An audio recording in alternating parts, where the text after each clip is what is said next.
भुञ्जानं वा गुणान्वितं भुञ्जानं वा गुणान्वितं विमूढानानुपश्यन्ति विमूढानानुपश्यन्ति पश्यन्ति ज्ञानचक्षुषः पश्यन्ति ज्ञानचक्षुषः उत्क्रामन्तं स्थितं वापि भुञ्जानं वा गुणान्वितं विमूढानानुपश्यन्ति पश्यन्ति ज्ञानचक्षुषः జీవాత్మ శరీరమును త్యజించినప్పుడును అంటే విడిచిపెట్టేటప్పుడు శరీరమునందు స్థితుడై ఉన్నప్పుడును విషయ భోగములను అనుభవించుచున్నప్పుడును అటులే త్రిగుణములతో కూడి ఉన్నప్పుడు త్రిగుణాలు అంటే చెప్పుకున్నాం మళ్ళీ మర్చిపోద్దు సత్వరజస్తమో గుణాలు త్రిగుణములతో కూడి ఉన్నప్పుడును అజ్ఞానుడు తెలుసుకొనలేదు. అజ్ఞానుడు ఆహారాన్ని చక్కగా ఆస్వాదిస్తుంటాడు కానీ దానిపైన అతనికి వ్యామోహము ఉండదు. మంచి ఏసీ గదిలో ఉంటాడు కానీ దానితో అటాచ్మెంట్ పొందడు. దానితో దుఃఖాన్ని కానీ బాధను కానీ పొందడు.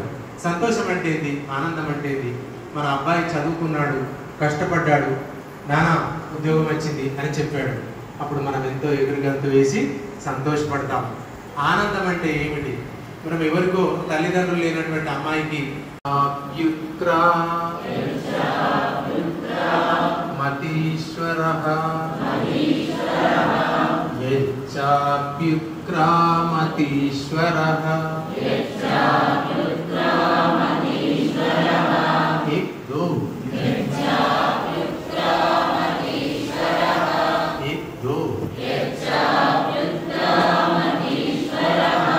గృహీత్వైతాని సంయాతి వాయుర్గంధాని వాషయాత్.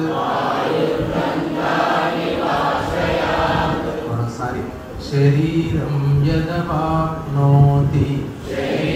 మన గుణాలు త్రిగుణాలు ఏవైతే ఉన్నాయో, అహంకార మమకారాలు ఏవైతే ఉన్నాయో, ఈ కర్మ వాసనలు ఏవైతే ఉన్నాయో వాటిని ఎప్పుడైతే మనం తొలగించుకుంటామో మళ్ళీ ఈ వేయించిన గింజలు ఏ విధంగా అయితే మొలకెత్తకుండా ఉంటాయో మనం కూడా భగవంతుని పరధామమును చేరిన తర్వాత మళ్ళీ జన్మించే అవసరం లేదు. అందరికీ ఒక పెద్ద డౌట్ వచ్చి పడుతుంది ఇవన్నీ విన్న తర్వాత, ఇవన్నీ సాధ్యమేనా అని. అంటే మనకు భగవానుడు అభయం ఇస్తూ వచ్చాడు, ఇది కాకుండా అది చెయ్యి, అది కాకుండా అది చెయ్యి. మనం ఒక ప్రయాణం ప్రారంభం చేశాం, ఒక 500 కిలోమీటర్ల ప్రయాణం ప్రారంభం చేశాం. ఒక 2 లేదా 300 కిలోమీటర్లు వెళ్ళాం, చీకటి వేసింది, వెళ్ళలేకపోయాం. అక్కడ విరామం తీసుకున్నాము. సమహాత్మా సుదుర్లభ అంటే అనేక జన్మలు ఉంటాయి, జన్మలలో చేసుకున్న సంస్కారాల వల్ల ఇప్పుడు చాలా మంది ఉన్నారు. ఎంతమంది చేతుల్లో భగవద్గీత పట్టగలుగుతున్నారు, పరమాత్మని నమ్మగలుగుతున్నారు, ఇది సత్యమే, స్వామివారు చెప్పినంత సత్యమే అని విశ్వసిద్ధానంతే.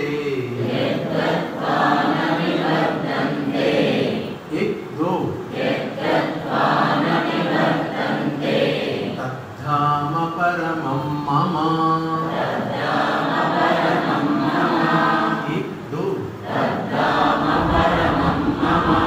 మరోసారి నతద్భాసయతే సూర్యో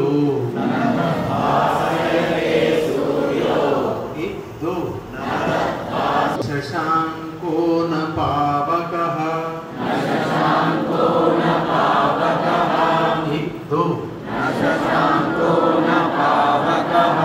యద్గత్వా న నివర్తంతే.